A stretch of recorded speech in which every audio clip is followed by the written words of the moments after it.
Hey everybody, welcome to my channel and welcome to this sunflower field. We are going on a drive right now and just came across this, so I thought I'd do a quick video. If you haven't already, please subscribe to my channel, like this video if you like it, hit the notification bell, and make sure to leave comments. You guys, I love Kansas. I really do. I'm originally from Utah. I've lived in Phoenix also for a few years, and Texas when I was in the Army. And you know, anywhere you go, you know, you can end up loving that place, and every place has its own unique features. And I love everywhere that I've lived, and I'm sure if I moved to any other place, you know, South Dakota, Florida, Romania, it doesn't matter where, there's always going to be something good that you'll find in that place that's unique. And for Kansas, man, I just love all these sunflowers. There's a reason why it's called the Sunflower State. Another really notable feature about Kansas is just how flat it is, right? And that's something that I actually really ended up liking. I wasn't too sure before we moved here because I've always lived somewhere where there's mountains, and in Texas at least there were like some hills, you know, but I wasn't too sure about moving here to the Great Plains and being in a state that's known for being flat. They actually did like a little like fun study, and they took an IHOP pancake and did like a scan or something, and then they compared that to the topography of Kansas, and Kansas actually is flatter than a pancake. So just a little interesting fact there for you. But when it comes to being flat, I actually ended up really liking it. Like, it feels just wide open and free, and I never really realized how confining the mountains can be. And you know, I think there's like a little spiritual lesson there, you know, because we know that during the millennium, and then definitely after the millennium, like once the world becomes a celestial world, we're all going to be equal, right? I don't know exactly how things are going to be like during the millennium, but I'm assuming it's going to be a lot more equal than things are now. And I'm not talking necessarily in like an economic sense, or I'm not trying to promote socialism or communism. I'm just talking about, you know, if you've been watching my channel, you know that I talk a lot about narcissism. And I think there's three groups of people. You have the narcissists on one side of the spectrum that are just in a constant state of competition, and they're always trying to rise to the top, whatever it is that they've chosen to do. They're supposed to be at the top of the pecking order, and you're supposed to be at the bottom, right?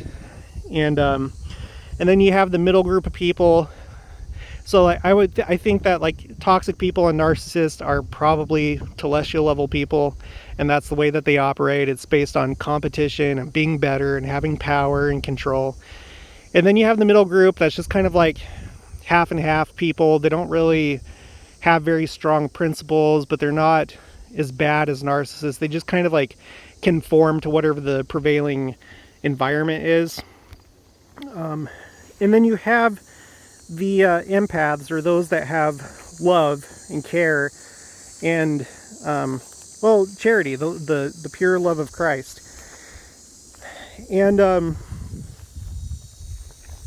so I think that once we achieve that society where it's nothing but terrestrial and celestial level people, things are going to be a lot more equal, and it's not going to be about being better than other people, you know, being the best musician, or being the richest person, or being the person with the most friends. Like, there's not going to be that kind of competition. Like, we're all going to love each other equally. Every single person has infinite potential, right? And they're infinitely valuable. Every single person is. Narcissists don't appreciate that, but you know, empaths definitely do. And I think, so-called normal people do as well. And so it's going to be a beautiful thing once we have Zion, and we're living in that society where people just genuinely love others. They're interested in other people. They want everybody to succeed. Everybody helps each other. It's going to be, no more mountains, so to speak, because that's like something that always happens, right? For those that live in mountainous areas and in valleys, like the Salt Lake Valley or in Phoenix, that it's always the rich people that end up living, up in the foothills and up in the mountains, right? You have to be rich to live up there, and you literally elevate yourself higher than everybody else that lives in that valley. And I'm not saying that's the wrong thing, like if you have money, then great, yeah. Maybe that's not a bad thing to buy a nice house and have beautiful views, but again, there is kind of a spiritual component to that and a lesson to be learned. And it's just going to be great once this life is over, once everything's separated out, and we have a celestial kingdom where everybody is elevated and you don't have inequalities, right? That's one of the lessons that we learn in the temple, right? We all dress the same. No one stands out. Every single person is just infinitely valuable and loved. And yeah, so I just had that little thought. Let me raise the camera just a little bit more so you can like really see this field. It's gigantic.